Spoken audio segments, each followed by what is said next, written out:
Yrityksen perustaminen on sinällään tosi nopeaa ja helppoa, mutta idea kannattaa hioa huolellisesti liikeideaksi asti ennen yrityksen perustamista. Taustatyöt kannattaa tehdä huolella, miettiä mitä osaa, kartoittaa kilpailijat ja yhteistyökumppanit, rakennella prototyyppiä, miettiä minkälaista asiasta ne asiakkaat haluaisi oikeasti maksaa. Sä voit hakea näkökulmia kokeneemmilta yrittäjiltä ja valmennuksesta tukee siihen sun idean viimeistelyyn. Mitä sä osaat tosi hyvin ja minkä varaan se sun liikeidea rakentuu. Mitä sä osaat vähän, mutta mihin sä tarvit tukea muilta.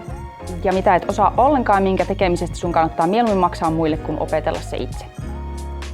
Mä pystyn parhaiten auttamaan asiakasta silloin, kun sun idea on vaikka vähän jumissa ja sä tarvit siihen uusia näkökulmia. Kun sä mietit sun kandi- tai gradu-aihetta ja haluisit liittää sen jotenkin sun yritysideaan. Kun sä tarvitset tukea ja mietit, minkälaiset yrittäjyysvalmennukset vois sopia sun tilanteeseen, niin mä osaan auttaa sua sen kanssa. Mulla on usein vuoden valmennuskokemus unelmien ja inspiraatioiden kehittämisestä ja oon mukana useissa eri hankkeissa. Teen mun omaa väitöskirjatutkimusta organisaation kehittämiseen ja sisäiseen yrittäjyyteen liittyen ja sit työn puolesta tutkin luovuutta ja tiimityöskentelyä. Mun kilpauinti- ja vesipallotausta on vienyt harrastamisen kautta lajin kehittämiseen. Seuratoiminnan ja vapaaehtoistyön kautta olen päässyt toteuttamaan sekä viestintää että markkinointia, että kokemaan myös johtotehtäviä sekä seura- että ihan lajin kehittämisen tasolla.